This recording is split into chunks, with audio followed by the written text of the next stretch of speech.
Hi friends, welcome to Rupa Lavanya Swaralahari channel. ఈ ఛానల్లో మీరు వింటున్న కథ నా డబుల్ గాడితో రొమాన్స్. ఈ స్టోరీలో ఈ భాగం వినబోయే ముందుగా ప్రీవియస్ పార్ట్స్ ఎవరన్నా మిస్ చేసి ఉంటే ముందు అవి వినండి ఫ్రెండ్స్. అలాగే ఫస్ట్ టైం ఛానల్ చూస్తున్న వాళ్ళు ప్లీజ్ లైక్ చేసి షేర్ చేసి సబ్స్క్రైబ్ చేసుకుని మీ సపోర్ట్ ఛానల్కి అందించండి. ఇంకా లేట్ చేయకుండా ఈరోజు ఈ ఎపిసోడ్లోకి వెళ్ళిపోదాం. ఒక చేత్తో తలపట్టుకుని కుడి చేత్తో డోర్ ఓపెన్ చేయగానే అప్పుడే డోర్కి అజిత్ని అదిమి కడుపులో గుద్దుతూ ఉంటాడు అరుణ్. ఇద్దరు ఒకేసారి అనుకోకుండా డోర్ ఓపెన్ అయ్యేసరికి లోపలికి తూలి మాయతో సహా ముగ్గురు కింద పడిపోతారు. హలో బాయ్, వాడు మనం చెప్పినట్లే చేస్తున్నాడు బాయ్, కానీ ఇప్పుడే అనుకోకుండా రూమ్లోకి వెళ్ళారు అంటూ వాళ్ళు రూమ్లోకి అనుకోకుండా వెళ్ళి పడడం రాబర్ట్కి కాల్ చేసి చెప్తాడు వాడి మనిషి. పర్లేదు, ఏం జరిగినా మీరు మాత్రం వెళ్ళకండి, నేను చెప్పినట్లు చేయండి అని ఆర్డర్ చేసి కాల్ కట్ చేస్తాడు రాబర్ట్. అజిత్ అరుణ్ లోపలికి వెళ్ళిన వెంటనే డోర్ మళ్ళీ క్లోజ్ అయిపోతుంది. అలా ఇంకో పావు గంట గడిచిపోతుంది. కానీ లోపల ఏమవుతుందని ఎవరికీ తెలీదు. సడన్గా గట్టిగా మళ్ళీ అరుపులు కేకలు లోపల నుండి వినిపిస్తూ ఉంటాయి. వెళ్దామా? అప్పుడే కాదు, ఇంకాసేపు చూసి వెళ్దాం అని రాబర్ట్ మనుషులు అదే ఫ్లోర్లో స్టెప్స్ దగ్గర నక్కి నక్కి చూస్తుంటే నిద్రపోతూ ఉంటే ఏవో అరుపులు వినిపించి కార్తీక్ రియాని కూడా లేపి వాళ్ళు కింద ఫ్లోర్కి వస్తుంటారు. అప్పుడే గన్ పేలిన సౌండ్ డామ్ అని వినిపిస్తుంది. మొత్తం అందరూ ఒక్క క్షణం ఆగిపోతారు. వెంటనే రాబర్ట్ మనుషులు అలర్ట్ అయ్యి ముందుకు వెళ్ళే అంతలోనే కార్తీక్ రియా చేయి గట్టిగా పట్టుకుని పరిగెడతాడు. అన్నయ్య ఏమైంది? పరిగెడుతూనే రియా గట్టిగా అడుగుతూ ఉంటే అది అజిత్ ఉన్న రూమ్ నేరా, నేను నైట్ అడిగాను అంటూ కంగారుగా చెప్తూ గట్టిగా డోర్ని ఒక్క తన్ను తంతాడు. లాక్ చేయకపోవడంతో గోడకి తాకి దడేల్మనే సౌండ్ వస్తుంది. డోర్ ఎదురుగా బాడీ మొత్తమే కాక నోట్లో నుండి విపరీతంగా రక్తంతో అరుణ్ మూలకి ఉంటే అతనికి కాస్త దూరంలో అజిత్ కడుపు మీద చేయి పెట్టుకుని కింద పడి ఉంటాడు. వాళ్ళిద్దరికీ ఎదురుగా చేతిలో గన్తో మాయా. గంట తర్వాత హాస్పిటల్లో అరుణ్ ఇంకా అజిత్, పోలీస్ స్టేషన్లో మాయా. News. Welcome back to our channel. ఇప్పుడే అందిన బ్రేకింగ్ న్యూస్. మన హైదరాబాద్లో డిఎస్పీగా చేస్తున్న అజిత్ రెడ్డి ప్రెజెంట్ హాస్పిటల్లో ఉన్నారు. ఆయన తనకి ఉన్న విఆర్ స్టూడియో నుండి మోడల్స్ని నిన్న జరిగిన ఫ్యాషన్ ఈవెంట్లో రిప్రజెంట్ చేస్తూ ముంబై వచ్చారు. కానీ అనుకోని విధంగా ఆయన వైఫ్ చేతిలోనే బుల్లెట్ తగిలి ఇప్పుడు హాస్పిటల్ పాలయ్యారని మాకు ప్రాథమిక సమాచారం అందింది. అక్కడ ఉన్న మా ఛానల్ ప్రతినిధిని ఇప్పుడు ఇక్కడ పరిస్థితిని అడుగుదాం. హలో శివ, అక్కడ పరిస్థితి ఎలా ఉంది, అసలు ఏమంటున్నారు అంటూ బ్లాక్ కోట్ లోపల వైట్ ఫార్మల్ షర్ట్ వేసుకుని ఆపకుండా మాట్లాడుతున్న న్యూస్ రీడర్ కనీసం గుక్క తిప్పుకోకుండా అవతలి నుండి శివ అనే అతన్ని మాట్లాడనివ్వకుండా తన క్వశ్చన్స్ని అడిగేస్తూ ఉంటుంది. ఇక్కడ హాల్లో ఆ న్యూస్ చూస్తున్న రాజీబామ్మ, అను, కల్పన కళ్ళ నిండా నీళ్లతో అలాగే చూస్తూ ఉండిపోతారు. వసంత్కి న్యూస్ తెలిసిన వెంటనే ఇంటికి వచ్చి చూసేసరికి ముగ్గురు అలాగే కదలకుండా బొమ్మల్లా ఉండడం చూసి, అమ్మా అనుని చూసుకో, మన అజిత్కి ఏమి కాదు, నేను కల్పన వెళ్ళి వస్తాం, జాగ్రత్త అనేసి ఉన్నపళంగా కల్పన చేయి పట్టుకుని తీసుకుని వెళ్ళిపోతాడు. అంటే అంటే ఆయన చెప్పిందంతా నిజమేనా అని సోఫాలో కూర్చుని గట్టిగా ఏడుస్తూ ఉంటుంది అను. రాజీవ్ గారు కూడా ఏడుస్తూ, ఏమంటున్నావే అను, అలా ఏడవకమ్మా, ఈ టైంలో నువ్వు అలా ఏడవకూడదు అంటూ ఊరుకోబెడుతూ ఉంటే రాజలక్ష్మి గారిని గట్టిగా చుట్టి ఏడుస్తూ ముందు రోజు కార్తీక్ అనుకి చెప్పిందంతా చెప్తుంది అను. మాయా మాయ మన అజిత్ని చంపడానికి వచ్చిందా? ఎయిర్పోర్ట్ దగ్గర దిగి తన మేనేజర్ ఇచ్చి టికెట్స్ చూస్తున్న వసంత్కి కాల్ వస్తూ ఉంటే లిఫ్ట్ చేస్తాడు. హలో మావయ్య, నేను కార్తిక్ని. కార్తిక్, నువ్వు అక్కడే ఉన్నావుగా, నాకెందుకు చెప్పలేదు? సీరియస్గా వసంత్ అరుస్తూ ఉంటే అప్పటి వరకు ఏడుస్తున్న కల్పన వసంత్ మాటలకి షాక్ అవుతూ చూస్తూ ఉంటుంది. మాట్లాడుతున్న ఇద్దరు ఫ్లైట్లోకి నడిచి కూర్చున్నాక ఓకే, మేము వచ్చేస్తున్నాం, నువ్వు రియా అక్కడే ఉండండి అనేసి కాల్ కట్ చేసి అతనినే చాలాసేపటి నుంచి ఆశ్చర్యంగా చూస్తున్న కల్పనని చేసి అజిత్ సేఫ్గానే ఉన్నాడు అంటారు. ఒక పక్క నవ్వు, ఇంకొక పక్క ఏడుపుతో కల్పన పిచ్చిదానిలా వసంతిని చుట్టేస్తే ఫ్లైట్లో చుట్టూ అందరూ వాళ్ళని చూస్తూ ఉంటారు. జస్ట్ బ్లడ్ లాస్, ఏం కాలేదు, మనం వెళ్ళేసరికి నార్మల్ రూమ్లోకి షిఫ్ట్ చేసేస్తారట అంటూ భుజంపై రాసి ఇంకా ఫ్లైట్ స్టార్ట్ అవ్వలేదు అని అదే విషయం రాజీబామ్మకి కూడా కాల్ చేసి చెప్తారు వసంత్. Mumbai police station. అక్కడంతా గొడవగా ఉంటుంది. బయట న్యూస్ రిపోర్టర్స్ న్యూస్ కోసం అడుగుతూ గోల్ చేస్తూ ఉంటే లోపల ఉన్న మిగతా కేసు తాలూకా వాళ్ళు ఆల్రెడీ రిమాండ్లో ఉన్న ఖైదీలు ఎప్పటిలాగానే గట్టిగా మాట్లాడుకుంటూ ఉంటారు. అదంతా మాయకి వినిపించట్లేదు. చుట్టూ ఉన్న వాళ్ళు ఎవరూ కనిపించట్లేదు. మ్యూట్లో పెట్టినట్లు మిగతా అంతా బ్లర్గా కనిపిస్తూ ఉంటుంది. అలాగే మౌనంగా పక్కన ఉన్న బెంచ్పై కూర్చుని నేలని అలా చూస్తూ ఉండిపోతుంది. కనీసం ఆమెని కదిలించి అక్కడ ఏమయ్యింది అని అడిగేవాళ్ళు కూడా లేరు. కారణం, అప్పటికే కార్తిక్ పోలీస్ వాళ్ళతో తన పేరు సమయ అని మాయా పేరుతో వచ్చి తన బావని చంపడానికి ప్లాన్ చేసి మోసం చేసి పెళ్లి చేసుకుని ఇప్పుడు గన్తో కాల్చి హత్యా ప్రయత్నం చేసింది అని చెప్పి కేసు పకడ్బందీగా ఫైల్ అయ్యేలా చేస్తాడు. అది కాక ఆ టైంలో అసలు తన పక్క మాట్లాడడానికి కూడా ఒకరంటే ఒక్కరు కూడా లేరు.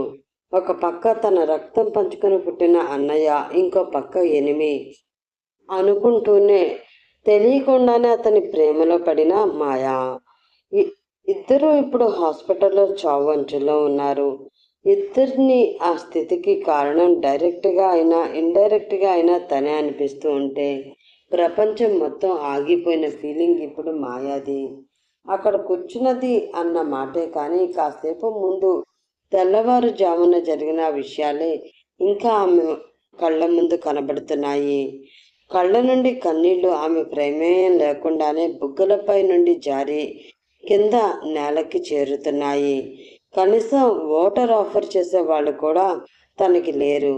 అప్పటికప్పుడే పెద్ద వాళ్ళ నుండి కాల్స్ రావడం, మాయకి వ్యతిరేకంగా ఎఫ్ఐఆర్ రెడీ అవ్వడం కూడా జరిగిపోయాయి. నెక్స్ట్ ఏం జరుగుతుంది అన్న ఆలోచన, భయం ఆమెకి ఆ క్షణాన లేవు. కేవలం రక్తం ఓడుతున్న తన అన్నయ్య మొహం, బుల్లెట్ తగిలి కడుపంతా రక్తసిక్తమైన తన డెవిల్ మొహం మాత్రమే కనిపిస్తున్నాయి. ఇదిగో అమ్మాయి అని ఎవరో పక్కకి వచ్చి కేక వేశారు. డాక్టర్, మా బావకి ఎలా ఉంది? ఏడుస్తూ అడుగుతుంది Riya. He's out of danger. Blood మాత్రం బాగా లాస్ అయ్యారు. ఇంకో 24 అవర్స్ అబ్జర్వేషన్లో ఉంచి అప్పుడు నార్మల్ రూమ్కి షిఫ్ట్ చేస్తాం అని చెప్తుంటే రియా, కార్తిక్ మొహాలలో రిలీఫ్ వస్తుంది. Thank you so much doctor అని రియా అంటుంటే, మరి ఇతనితో పాటు తీసుకువచ్చిన ఇంకో పేషెంట్, ఆయన ఎవరు? మీ రిలేటివ్ కాదా అని డాక్టర్ అడుగుతూ ఉంటే రియా కనుబొమ్మలు ముడిచి కార్తిక్ వైపు చూస్తుంది. కార్తిక్ మాత్రం నార్మల్గానే, లేదు డాక్టర్, మా రిలేటివ్ కాదు, కానీ అతనికి కూడా ట్రీట్మెంట్ చేయండి. ఇప్పుడు ఎలా ఉంది అతనికి? ఆయనకి కూడా బ్లడ్ లాస్ ఎక్కువయింది. అజిత్ గారి కంటే ఎక్కువ దెబ్బలే ఉన్నాయి. ఒంటి నిండా దెబ్బలు, ఎవరో కొట్టి టార్చర్ చేసినట్లు ఉన్నారు. పోలీసులకి అవన్నీ చెప్పాలి, మిమ్మల్ని కూడా క్వశ్చన్స్ చేయొచ్చు. So better to know about him. And most important thing, కాసేపు ముందు చాలా హెవీ డోస్లో అజిత్ గారు డ్రగ్ తీసుకున్నారు. మీది హై ప్రొఫైల్ కాబట్టి మేము ఇంకా ఈ విషయం బయటికి లీక్ చేయలేదు, అది కూడా చెక్ చేసుకోండి. అజిత్ గారికి జస్ట్ సింగిల్ బుల్లెట్, అది కూడా స్టమక్కి రైట్ సైడ్ కార్నర్లో చాలా స్లైట్గా తాకుతూ వెళ్ళిపోయింది. డేంజర్ అందుకే లేదు, కానీ ఇంకో అతనికి చాలా ఇంజ్యూసెస్ అయ్యాయి. ఇంటర్నల్ బ్లీడింగ్ కూడా అయ్యింది. ఎవరో ఫోర్స్ఫుల్గా అతనికి డ్రగ్ ఇంజెక్ట్ చేశారు, అందుకే ప్రజెంట్ అతను కోమాలో ఉన్నారు అని డాక్టర్ చెప్తుంటే రియా, కార్తిక్ అవన్నీ కామ్గా వింటూ ఉంటారు. రియాకి అవే పట్టట్లేదు. మాయ కనిపిస్తే అప్పుడే చంపేయాలి అన్న ఫీలింగ్ తప్ప ఇంకేం లేదు. కార్తిక్కి డాక్టర్ అంతా డీటెయిల్గా చెప్తున్నా ఏ ఫీలింగ్ లేకుండా ఇట్స్ ఓకే, ట్రీట్మెంట్ చేయండి, వి విల్ పే అనేసి రియా చేపట్టుకుని డాక్టర్ రూమ్ నుండి బయటకు వచ్చేస్తాడు. అంతా చెప్పినా ఏమనకుండా వెళ్తుంటే డాక్టర్ అదోలా చూసి పోలీసులకి రమ్మని ఇన్ఫార్మ్ చేస్తారు. మాయా మాయ మన అజిత్ని చంపాలి అనుకోవడం ఏంటి వసంత్? కళ్ళ నిండా నీళ్లతో మాయ గురించి చెప్తున్నా నమ్మలేక అడుగుతూనే అతని వెనక నడుస్తుంది కల్పన. ఇద్దరు ఎయిర్పోర్ట్ నుండి బయటకు వచ్చి ఆల్రెడీ వాళ్ళ కోసం వెయిట్ చేస్తున్న కారులో కూర్చుని డైరెక్ట్గా హాస్పిటల్కి వెళుతూ ఉంటారు. నేను ముందు నుంచి చెప్తూనే ఉన్నాను కల్పన, కానీ మీలో ఒక్కరు కూడా నా మాట వినలేదు. ఆ అమ్మాయి ప్రీ ప్లాన్డ్గా మన ఇంటికి వచ్చింది. లాస్ట్గా ముంబై వెళుతున్నప్పుడు కూడా ఆ అమ్మాయిని మన అజిత్తో తీసుకువెళ్ళొద్దు అనే చెప్పాను. బట్ హూ కేర్స్, ఈవెన్ అమ్మ కూడా నా మాటకి వాల్యూ ఇవ్వలేదు. Finally we got this, by God grace. మన అజిత్కి ఏం కాలేదు. ఏమైనా అయ్యుంటే అప్పుడు ఏమయ్యేది? చాలా సీరియస్ వాయిస్తో కోపంగా అరుస్తూనే ఉంటారు వసంత్ రెడ్డి. అతని మాటలన్నీ నిజమే కాబట్టి కల్పన కామ్గా ఉండిపోతుంది. నిజమే, మాయని అంత తొందరగా గుడ్డిగా ఎలా నమ్మేశాం? అజిత్ లవ్ చేశాను అనగానే ఇంకేమీ ఆలోచించలేదు. కానీ మాయ చాలా మంచిగానే ఉంది. ఎప్పుడూ కొంచెం కూడా అనుమానం వచ్చేలా బిహేవ్ చేయలేదు. మా అందరితో కలిసిపోయింది, అనుకి కూడా హెల్ప్ చేసింది. మరి ఇదంతా ఏంటి అని కళ్ళ నుండి నీళ్లు కారుతూ ఉంటే ఆలోచిస్తూనే ఉంటుంది. ఈలోపే హాస్పిటల్ రీచ్ అవుతారు. బయట ఉన్న మీడియాని తప్పించుకొని తన మేనేజర్ సెక్యూరిటీ వాళ్ళతో కష్టంగా లోపలికి వెళ్తారు ఇద్దరు. మాయాన్ని అరెస్ట్ చేశాక పోలీస్ స్టేషన్లోనే ఉంటుంది. నెక్స్ట్ ఏం జరుగుతుంది అన్న ఆలోచన, భయం ఆమెకి ఆ క్షణాన లేవు. కేవలం రక్తం ఓడుతున్న తన అన్నమొహం, బుల్లెట్ తగిలి కడుపంతా రక్తసిక్తమైన తన డెవిల్ మొహం మాత్రమే ఆమె కళ్ళ ముందు కనిపిస్తూ ఉన్నాయి. ఇదిగో అమ్మాయి అని అప్పుడే ఎవరో పక్కకి వచ్చి కేక వేశారు. ఉలిక్కిపడి లేచి నిల్చుని చూస్తే ఆ స్టేషన్లోనే వర్క్ చేస్తున్న కానిస్టేబుల్. వెనక ముందు ఆలోచించకుండా అతని చేతులు పట్టుకుని, సార్, మా మా భయ్యకి, మా ఆయనకి ఎలా ఉంది సార్? ఏడుపుతో గొంతు పూడుకుపోతున్నా అతి కష్టంగా అడుగుతుంది. అప్పటికి చాలా సేపటి నుండి అలాగే ఉండడం, ముందు రోజు లైట్గా డ్రగ్ వాటర్లో తీసుకోవడం, ఫుడ్ లేకపోవడం అన్నీ కలిసి ఆమె తలగా పగిలిపోయేంత తలనొప్పి, దాహంతో నాలుక పిడచకట్టుకుపోతున్న ఫీలింగ్, తలంతా తిరిగిపోతున్నట్లు అనిపిస్తున్నా అతి కష్టం మీద నిల్చుని ఏడుస్తూ అడుగుతూ ఉంటుంది. అప్పటి వరకు కట్టుకున్న మొగుడిని గన్తో కాల్చి చంపిందని మాయ మీద చిరాగ్గా ఉన్న ఆ కానిస్టేబుల్ ఆమె ఏడుపు, బాధ, భయం, బెంగ అన్నీ ఎదురుగా లైవ్లో కనిపిస్తూ ఉంటే కొద్దిగా జాలి వేస్తుంది. పైగా వచ్చిన నుండి తనని ఎవరు పట్టించుకోలేదు అని, కనీసం వాటర్ కూడా ఎవరు ఇవ్వలేదు అని గుర్తొచ్చి, వాళ్ళు బాగానే ఉన్నారమ్మా, నువ్వు ముందు కూర్చో, నీ హెల్త్ బాగాలేనట్లుంది అంటూ మెల్లిగా మోచేయి పట్టుకుని మళ్ళీ బెంచ్ పైన కూర్చోబెట్టి ఫాస్ట్గా వెళ్ళి వాటర్ తెచ్చి అందిస్తారు. నేను బాగానే ఉన్నాను సార్, భయ్యా ఆయన అంటుంది మళ్ళీ. వాళ్ళు బాగానే ఉన్నారమ్మా, ఇద్దరికి ఏం కాలేదు, హాస్పిటల్లో ఉన్నారు. నువ్వు ముందు వాటర్ తాగు, నిన్ను మా ఎస్ఐ గారు తీసుకురమ్మన్నారు అంటారు. ఇద్దరు బాగానే ఉన్నారు అనగానే అప్పటి వరకు పడ్డ బాధ భయం కొద్దిగా తగ్గి చిన్నగా వాటర్ సిప్ చేస్తుంది. గొంతులోకి వెళ్ళేసరికి చాలాసేపటి నుంచి ఏమీ లేవేమో ఒక్కసారిగా పొలమారి దగ్గుతూ కళ్ళ నుండి నీళ్లు మళ్ళీ ఎక్కువగా తెచ్చుకుంటుంటుంది. ఎందుకో ఆ టైంలో ఈ అమ్మాయి ఏం తప్పు చేయలేదేమో, మరి వాళ్ళంతా అలా చెప్తున్నారేంటి అని ఆలోచిస్తూ ఉంటారు ఆ కానిస్టేబుల్. మెల్లిగా దగ్గు తగ్గించుకొని గ్లాస్ పక్కన పెట్టేసి పదండి వెళ్దాం అంటూ నీరసంగా ముందుకు అడుగులు వేస్తుంది మాయా. ఆ క్షణాన తనకి ఇంకా ఏమైనా పర్వాలేదు అన్న భావన వచ్చినట్లు అనిపిస్తుంది మాయాకి. అతను కూడా ఆమెకి దారి చూపిస్తూ పిలిచిన ఎస్ఐ దగ్గరికి తీసుకువెళ్తారు. మాయ ఎదురుగా వచ్చి నిల్చుని నీరసంగా చూస్తుంటే విసుగ్గా ఒకసారి చూసి ఇదిగో ఇక్కడ సైన్ చేయి అంటాడు ఆ ఎస్ఐ. ఎందుకు ఏంటి ఇలాంటి క్వశ్చన్స్ వేయకుండా సైలెంట్గా తను చూపించిన పేపర్స్ అన్నిటి మీద సైన్ చేస్తూ ఉంటే ఈసారి కానిస్టేబుల్తో పాటు ఆ ఎస్ఐకి కూడా కనుబొమ్మలు ముడిచి మాయానే ఆశ్చర్యంగా చూస్తాడు. అసలు ఎవరైనా కూడా ఏంటి అవి అని అడుగుతారు. చేసిన నేరం ఒప్పుకుంటూ చేస్తున్న సైన్ అనగానే లేదు ఒప్పుకోను అంటూ వాదించి సైన్ పెట్టడం ఆపేస్తారు. కానీ ఈ అమ్మాయి ఏంటి మారు మాట్లాడకుండా సైన్ పెట్టేస్తుంది అని ఇద్దరు మాయానే చూస్తుంటే అయిపోయింది సార్, చిన్న హెల్ప్ కావాలి అంటుంది మెల్లిగా. ఏంటి?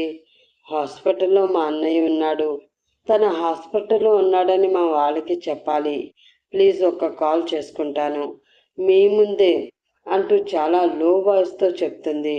సరే సరే నేను మళ్ళీ చెప్తాను, నువ్వు వెళ్ళి కూర్చో అంటూ పేపర్స్ తీసుకుంటారు ఎస్ఐ. మళ్ళీ మళ్ళీ ముందు కూర్చున్న బెంచ్ మీదనే ఎటో గాలిలోకి చూస్తూ కూర్చుంటుంది మాయా. వెంటనే ఆ ఎస్ఐ కార్తిక్కి కాల్ చేసి మాయ అడిగిన ఫోన్ కాల్ విషయం చెప్తాడు. మరి కార్తిక్ ఏమంటాడు? అత్త అంటూ కల్పన వసంత్ రాగానే రియా వాళ్ళని చూసి ఎదురుగా వెళ్ళి కల్పనను గట్టిగా పట్టుకుని మరీ ఏడుస్తూ ఉంటుంది. రియా అజిత్ సేఫ్గానే ఉన్నాడు, నువ్వు ఇలా చేస్తే అత్త మావే కంగారు పడతారు. వెనక నుండి అరుస్తూ వస్తాడు కార్తీక్. రియా మన అజిత్ ఎలా ఉన్నాడు? కల్పన కూడా ఏడుస్తూ అడుగుతుంది. అజిత్ సేఫ్గానే ఉన్నాడత్త, 24 అవర్స్ అబ్జర్వేషన్లో ఉంచాలి అన్నారు అంతే, మీరేం కంగారు పడకండి అంటాడు కార్తీక్. అదేంటి కార్తీక్, ఇందాక నార్మల్ రూమ్లోకి కూడా షిఫ్ట్ చేశారు అన్నావు, మళ్ళీ ఇప్పుడు 24 అవర్స్ అబ్జర్వేషన్లో ఉంచాలి అంటే ఎందుకు? వసంత్ అప్పటి వరకు నార్మల్గానే ఉన్నా మళ్ళీ టెన్షన్ స్టార్ట్ అవుతుంది ఆయనకి అజిత్ కోసం. నార్మల్గానే మామయ్య, బ్లడ్ కొద్దిగా లాస్ అయింది అందుకే. రండి చూడండి అంటూ ఐసీయూ ముందు నిలబెట్టి చిన్న మిర్రర్ నుండి చూపిస్తాడు అజిత్ని. కల్పన కళ్ళ నిండా నీళ్లతో చూస్తే వసంత్ మాత్రం గాంభీర్యంగానే ఉండి కోపంగా దవడి బిగించి కోపంగా చూస్తూ నేను ఇప్పుడే వస్తాను అని ఫాస్ట్గా నడుస్తూ లిఫ్ట్లో హాస్పిటల్ టెర్రస్ మీదకి వెళ్ళిపోయి ఎవరికో ఫోన్ చేసి మాట్లాడతాడు. రియా మాత్రం కల్పన దగ్గరికి వచ్చి చేతిని పట్టుకుని అత్త, ఆ మాయ చూసావా ఎంత పని చేసిందో, బావని లవ్ చేసినట్లు యాక్ట్ చేసి మోసం చేసింది, ఇదంతా బావ మీద పగతోనే అట అంటూ గట్టిగా ఏడుపు స్టార్ట్ చేస్తుంది. అప్పటికే రియాకి మాయా మీద విపరీతమైనంత కోపం వచ్చేస్తూ ఉంటుంది. తనని ఎలా అయినా అంత ఈజీగా నమ్మింది అని, చేసిన హెల్ప్ కూడా ఇప్పుడు ప్రీప్లాన్డ్గా చేసిందా అన్న అనుమానం కూడా స్టార్ట్ అయిపోతుంది. కల్పనకి కూడా రియా చెప్పిన మాటలే నిజం అనిపిస్తూ ఇంకేం మాట్లాడలేక చాలాసేపు అలాగే కామ్గా ఉండిపోతుంది.